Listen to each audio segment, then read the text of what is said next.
Good, Kid Jerome here. I'm working my way through 1001 albums you must hear before you die.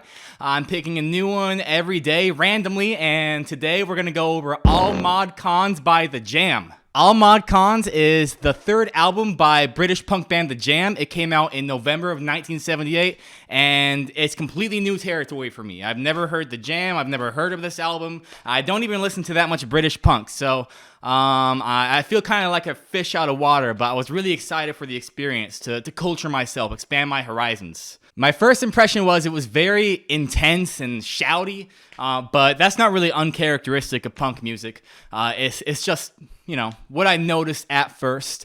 There's some really interesting instrumental flourishes all throughout. We have the machine gun-like drum fills on the opening track. We have the steady driving guitar rhythms on songs like Billy Hunt, A-Bomb, The Place I Love, and it's powerful stuff. It's very well put together.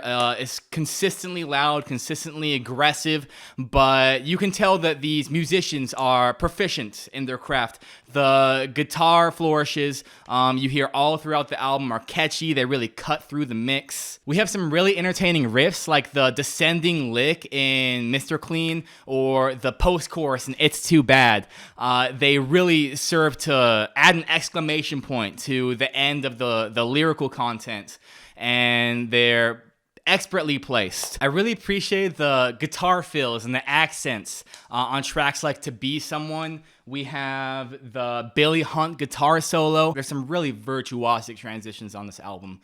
It's very cohesive. Everything strings together very nicely. Nothing really seems out of place in a lot of these songs. The dynamics of the album are almost entirely loud, aggressive, very punky. That's not something that's out of the ordinary for this genre. There's a couple softer tracks, such as English Rose and Fly, that really showcase how the band can adjust their sound to fit the track. We have these waves in the opening of English Rose, like an ocean receding and coming back in, and it makes you understand where the lyricist is coming from more so. When they pine over a lost lover, it feels like you're sitting next to them on the beach listening to them complain about love's lost, much like you would with a friend. I think that was very well done.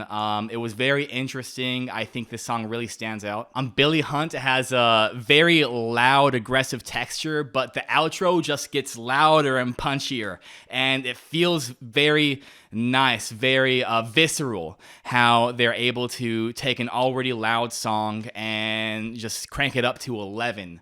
It's punk at its best, so I really appreciate these moments. I will say the vocals get a little bit tired. It's kind of always loud, and that's, like I said, not uncharacteristic of the genre, but it contributes to listener fatigue. I got a little bit exhausted towards the end of the album.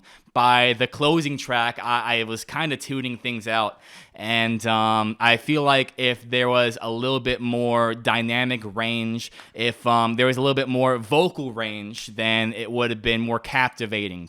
But as it stands, it just kind of feels like someone is slapping you over and over and over and over and over, and eventually you just kind of go numb. The singer himself has fair enough lyrical content. I was pretty well entertained all throughout. He always had interesting things to say, but his vocal range is very shallow.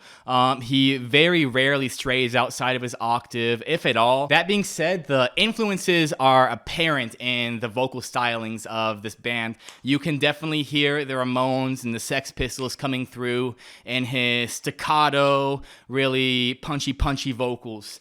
And this, like I keep saying, is not uncharacteristic of punk whatsoever, so I want to be fair. But I find myself wanting more a lot of the time. I feel like there's plenty of room for the guitars to move around on the track, and I would really appreciate it if the vocals moved in a similar way. As far as lasting impressions are concerned, while I might not be revisiting this album anytime soon, I really appreciated the light that it shed on punk as a genre. This is from '78, so I can definitely hear the framework that bands I appreciate later had really built upon, such as Green Day, Blink-182. You can hear some things from the Jam leak out in these newer artists, just in the same way that you can hear the Ramones or the Sex Pistols really bleed through on the Jam's album. It's interesting how music is continually growing, how it's always evolving, and listening to influential albums like this gives you a very valuable perspective on the history of music, and you can translate that into a better understanding of modern music. If you're a musician, you can translate that into a better approach to songwriting, a more nuanced approach to how you interact with different genres. And I think it's a valuable listen for sure. I would certainly recommend it to fans of British punk, people who just want to understand the genre of punk a little bit better, and people who need help staying awake on long drives, maybe at work. It's very useful for waking you up, for keeping your attention, for keeping that heart rate up. A couple standout tracks for me were English Rose, In the Crowd, and Billy Hunt. Definitely worth listening to. I would rate this album a 7 out of 10. Thank you so much for watching. Let me know what you thought about the album in the comments. You can click the link in the description to follow my journey.